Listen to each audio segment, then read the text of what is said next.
Okay, so let's unpack this. There's been some big news, right? India reaching a $4 trillion GDP. Yeah, absolutely. It's a number that puts the economy ahead of places like Japan and the UK on that specific measure. It really feels like a moment worth noting, yeah. It is. It absolutely is a significant data point. Yeah. Reaching $4 trillion in total output, that's definitely noteworthy. But the sources we're diving into today, they kind of use this figure to launch into something deeper. Deeper how? Well, they ask if this number, on its own truly signals real fundamental progress, or if there's maybe a complexity, maybe even a hidden danger tied to it. A hidden danger. That sounds serious. What are the sources talking about? They point to this thing the World Bank calls the middle income trap.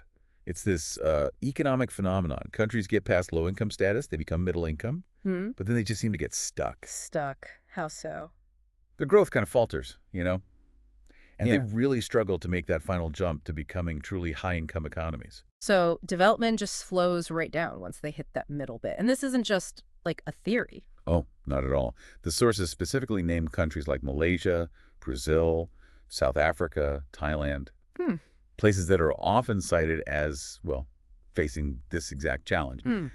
There was a lot of optimism for them, but many, according to this view anyway, kind of plateaued before their citizens really achieved that high-income prosperity. Okay, right. So our mission then for this deep dive, using the material you've got, is to really understand this trap. What is it? Yeah, And maybe look at why a country like Malaysia, based on these sources, might have fallen into it. exactly. And then contrast that with how somewhere like South Korea maybe avoided it. And then try to see where India fits into all this today, according to these sources. That's precisely it. We're pulling out the core arguments, the evidence from these sources to get beyond just the headline number. Right. To grasp the more complex picture. What does $4 trillion really mean in context, and what are the potential bumps in the road ahead? Fantastic. So let's start right there with the $4 trillion figure. I mean, it sounds massive. It does. It's a huge aggregate number. Hmm. But the sources, they immediately pivot. They look at per capita income to give it some context. Ah. They cite figures around like $2,900 per year, Hmm. maybe $2,400 per capita, depending on the exact measure. And that, they argue, puts India much, much lower globally when you think about individual economic well-being, not just the total size. So it's the classic total pie versus how big each slice is.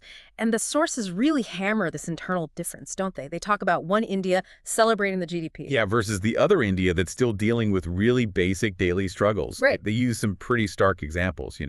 One part of India building tech startups, another part searching for a clean toilet. Wow. Or like people flying off for company retreats while others walk miles just for clean water. Yeah. Or trying to make, what was it, 400 rupees last? Yeah, stretching 400 rupees for basic needs. Exactly. They emphasize these aren't like separate planets. It's all happening at the same time in the same place. And one source breaks it down even more, almost like three distinct economic countries stacked together. That's the framework they use, yeah. At the very top, maybe the top 10%, that's about 120 million people. Okay. They describe this group as living a life kind of like Germany, per capita, income over $15,000, global jobs, investing in U.S. stocks, ordering avocado toast, that sort of thing. The globally connected group. Pretty much. That's the often most visible internationally. The next layer down. They call it the middle section. Yeah. Maybe 300 million people, living more like Bangladesh, the source says. All right. These are people really hustling, right? They've escaped extreme poverty, but the sources suggest they're still really vulnerable, like one big hospital bill. Could knock them right back down. Yeah, exactly. One shock away from financial trouble. And then there's the largest group, the bottom billion. Yeah, the bottom billion. It's a huge number, around a billion people. Per capita income, the source puts at just $1,000. Wow.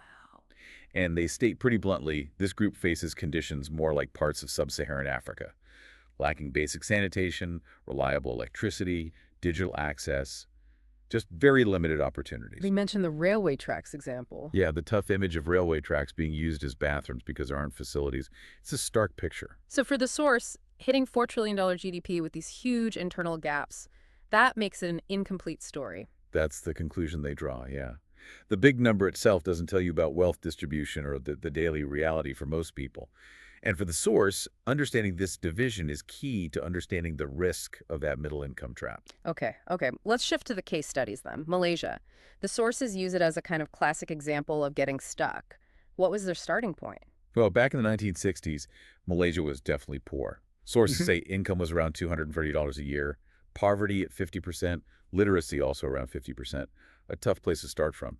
And how did they manage that initial Asian miracle phase? What was the strategy? According to the sources, they really poured money into three key things. Infrastructure spending went way up, from like 2% of GDP to over 9%. Huge jump. Massive. Then, heavy investment in education, especially primary and secondary, got literacy up to 96%. And third, they really focused on making it easy to do business. Free trade zones, tax breaks, cheap electricity, that kind of stuff. And did it work initially? Oh yeah, the initial results were impressive. The sources show average income shooting up from $374 in 1970 to over $4,400 by 95, and eventually crossing $10,000 around 2011. Wow. Per capita GDP just exploded, like 2,500% increase. The charts show a really steep climb during that time. So if the growth was that strong, where did things go wrong? What tripped them up, according to the sources? Okay, here's the core argument from the sources we read. Malaysia's early miracle was built essentially on cheap labor. In the 80s, 90s, they were the factory of Asia. Okay. Big global names, Intel, Sony, AMD, Motorola, they also have huge factories there. Why? Cheap workers, affordable land, easy setup. That fueled exports and GDP. But as a country develops, wages naturally go up, don't they? Exactly. And the sources make a really blunt point about this. When your only value is cheap labor, your biggest threat is just someone cheaper. Ah. As Malaysian wages rose, companies that were only there for the low cost started looking elsewhere. So the factories started moving. Yeah. The sources even give wage comparisons, like Malaysian manufacturing wages, maybe $458 a month, Vietnam, around $310, Indonesia, $280, Thailand, under $400. So Malaysia became... Expensive without getting better. Yeah. That's the phrase the source uses. They didn't develop higher value skills or innovation quickly enough to justify the higher wages, in this view. That really shows the danger of just relying on being the cheapest place. What else did the sources say held Malaysia back? Another really big factor, they argue, was a problem with the education system. It was churning out lots of graduates, like over 250,000 a year. Oh, But it struggled to create the right kind of jobs or foster the innovation needed to actually use those skills. They cite figures like 1 in 5 graduates ending up unemployed or underemployed. Underemployed. What does that look like on the ground, based on their examples? It's things like, someone with an engineering degree working in a call center. Or people with degrees delivering food. University grads asked to spam call people about insurance. It's that mismatch. It reminds me of that other example they used about PhDs applying for basic jobs. Exactly. That Indian example of over 93,000 people, including thousands of PhDs, applying for just 62 peon jobs. It's the same kind of dynamic. Education system produces qualifications, but the economy can't absorb them into relevant, high-value work. And the result from Malaysia's economy? Well, the sources show it basically stalled after 2009. The growth curve just flattens out, gets kind of wavy on the charts. They mentioned abandoned projects, the currency falling, investors getting nervous. And that stat, about over a third of 2023 graduates being underemployed. It really paints a picture of a boom built on cheap labor that couldn't make the next step. That's a sobering story. But the sources contrast this with South Korea, right? A country that did manage to escape the trap.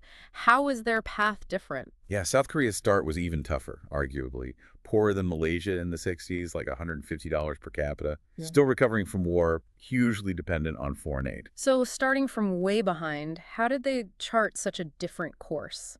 The sources point to what they call a generational vision. It's this idea of a staged progression. Like Generation 1 works hard, Generation 2 studies hard, Generation 3 invents. Interesting. Let's break that down. Generation 1, the workers. Yeah. They focused on really tough, labor-intensive industries. Textiles, shipyards, steel mills. Long hours, hard work, all aimed at producing exports to bring in foreign money. And this first phase did lift incomes. Per capita GDP went from about $280 in 1970 to over $1,700 by 1980. And look at them now, major global player. 12th largest economy, world leader in shipbuilding, Big trade surplus. So that first step, focusing on manufacturing and exports, sounds a bit like Malaysia's start. But then came generation two, the graduates, the infusion part. Exactly. This is where it diverges. As incomes rose from those exports, South Korea shifted gears. The government poured money into education, especially STEM science, technology, engineering, math. Right. So by the 1980s, they had this growing pool of really skilled engineers, scientists, managers. And here's the crucial bit. They moved beyond just making stuff based on foreign designs. They started designing it themselves, improving it, managing the whole process. Can you give that Samsung example again? It seemed key. It's perfect. In the 70s, early 80s, Samsung was basically putting together Japanese TVs from kits, right? Licensed tech. Assembly line stuff. Totally. Yeah. But by the 90s, they were investing massively in their own R&D, designing their own screens, their own computer chips. They climbed the value chain like crazy. Yeah. Today, they're world leaders in display tech. Even Apple uses their screens in iPhones. The source calls it the Republic of Samsung because they're so dominant. That's value creation, not just assembly. That's a huge shift from just building things to owning the core technology. Absolutely. And you see it in the economic numbers. Per capita GDP growth really took off again. Went from $6,610 in 1990 to $12,200 by 2000. Doubled in a decade. And then generation three, the innovators. This is where the kids of those engineers and managers came in. Benefiting from that strong education system, they pushed even further. They weren't just aiming for good jobs. They were filing patents, launching startups, building global brands. So the 2000s onwards. Yeah. South Korea became known for exporting high-value finished goods. Samsung smartphones, Hyundai cars, LG displays, stuff designed and largely built there. Hyundai is another one they mentioned, changing its image. Right? Once kind of mocked for basic cars, now they're making competitive EVs, luxury models. They're even investing in things like flying taxis. Wow. The sources, this wasn't just luck. It was a deliberate step-by-step progression over decades, from low-wage work to skilled management and engineering to genuine world-class innovation. That's how South Korea went from $150 per capita to over $33,000 today. It was the whole system moving up. Okay, so let's bring this back to India. Applying these lessons from Malaysia and South Korea, how do the sources see India's current situation? Well, they note India's been officially lower middle income since, 2007? Still around that $2,400 per capita mark. They acknowledge progress, sure, but argue that a lot of India's current economic activity, especially involving that huge bottom billion, it still relies heavily on cheap labor, basic assembly work. And the sources are pretty blunt about the potential trap there. Yeah, they basically say relying only on attracting factories with cheap wages won't be enough to lift a billion people into real prosperity. They point straight back to Malaysia, tried that, got stuck because they didn't move beyond it. And then the sources argue India seems to be walking into, or at least facing, 3 specific traps right now. 3 traps. Okay, what are they? First, what they call the education trap. Millions of graduates every year. But the sources claim only about 45% actually have the skills needed for the jobs out there. Less than half. Yeah, they call it a system failure. Too focused on just cracking exams, not on real problem solving. And this gap, they argue, leads to, engineers underpaid, MBAs unemployed, degrees that don't lead anywhere. Like the peon job example again. Exactly. Their bottom line on this is pretty harsh. Third-grade education and no scope of innovation. Oof. Okay, that's a big challenge. What's the second trap? The innovation deficit trap. Okay, despite India's size and potential, the sources highlight really low R&D spending, like 0.7% of GDP. How does that compare? Well, they contrast it sharply. South Korea, 5.21%. Germany, 2.68%. China, 2.56%. Big difference. Yeah. And patents filed. India files fewer than 100,000 a year. South Korea, over 150,000. The U.S., over 280,000. China, over 600,000. So South Korea, with a tiny fraction of India's population, is filing way more patents. That's what the sources' numbers show, yeah. They argue India isn't systematically building those global powerhouse brands like Samsung or Hyundai. And the source even says India isn't quite winning the basic low-cost manufacturing game that Malaysia played 40 years ago, mentioning issues with basic skills in engineering colleges, sometimes just copy-pasting research. Okay, wow. And the third trap? Manufacturing share stagnation. You know the Make in India push? Aim to make India the world's factory, boost manufacturing significantly. Right. But the sources point out that manufacturing's actual share of India's GDP hasn't really budged much in 10 years. Yeah. Stuck around 15 to 17%. And why is that a trap? Because, they argue, it limits big jumps in productivity. And it leaves India vulnerable, just like Malaysia was. If wages rise, companies might just move somewhere cheaper again. because India hasn't sufficiently moved up the value chain in manufacturing. So, facing these three potential traps, what's the way out, according to the sources? What's the framework they suggest? They lay out this three-stage path, calling it the three I's: investment, infusion, and innovation. And they basically use South Korea's journey as the template. Okay, investment first. Yeah. Step one, attract factories, create jobs, get people working, lift millions out of basic poverty. This was South Korea's starting point. And India's doing some of this. Yeah, sources suggest India is having some success here, but needs more focus. Mm. But they also note Malaysia did this part pretty well, too. The danger is stopping here. Right. So stage two is infusion. What's that? This is about moving up, importing technology, maybe licensing it like Samsung did initially, reverse engineering things, building up your own domestic capacity, learning to copy, then improve products. So absorbing know-how. Exactly. Getting beyond just basic assembly, building real technical capability. And the final leap is innovation. That's the goal. Becoming a creator, not just a maker or an adapter. This needs serious, heavy funding for R&D aimed at invention, not just using existing tech. Okay. It means seriously upgrading higher education to produce brilliant minds, top engineers, scientists, managers who can drive original work. That leads to patents, startups, global brands. That was South Korea's third phase, fueled by that massive R&D spending. So the core point from the sources seems to be this. In India right now, maybe innovation is seen as an exception, something desirable. But in South Korea, it became the system itself. That's exactly their argument. They keep coming back to that patent comparison. South Korea filing twice as many patents with, 125th the population, spending way more on R&D relative to GDP. They argue South Korea built an entire system designed to climb that innovation ladder, whereas India's system, according to these sources, isn't currently set up to do that on the same scale. The sources definitely don't pull punches near the end. They get quite direct, almost challenging the listener and politicians too about facing this. Yeah, they frame it really starkly. It's a choice, they say, between acknowledging the problems to fix reality or kind of staying in delusion. They explicitly say that being truly patriotic, in their view, means tackling these tough truths head-on to actually enable growth, not just ignoring the difficulties. They're presenting their analysis as a wake-up call, urging action for India's future. Well, this deep dive has certainly shown there's a lot more complexity behind that big $4 trillion number than meets the eye. It's clearly just one piece of a much bigger and potentially quite challenging story. Absolutely. It highlights that hitting certain GDP milestones is one thing, but the sources argue that sustaining growth and making it truly benefit everyone requires a really deliberate step-by-step strategy. You have to actively climb that value chain. You can't just rely on the initial advantages like cheap labor.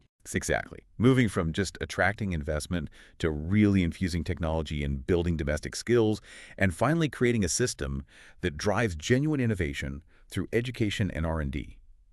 That seems to be the pathway the sources see in places like South Korea. That South Korean blueprint, investment, infusion, innovation. That's the framework they've laid out. And it really leaves you thinking, doesn't it? Based on everything these sources present, what would it actually take for innovation in a country like India to stop being just an occasional success story and become the core engine of the whole system? Yeah. How does confronting what the sources call reality, those difficult truths about education or R&D, connect to actually making that shift? Right. From assembly lines to creating real global value, what needs to change fundamentally?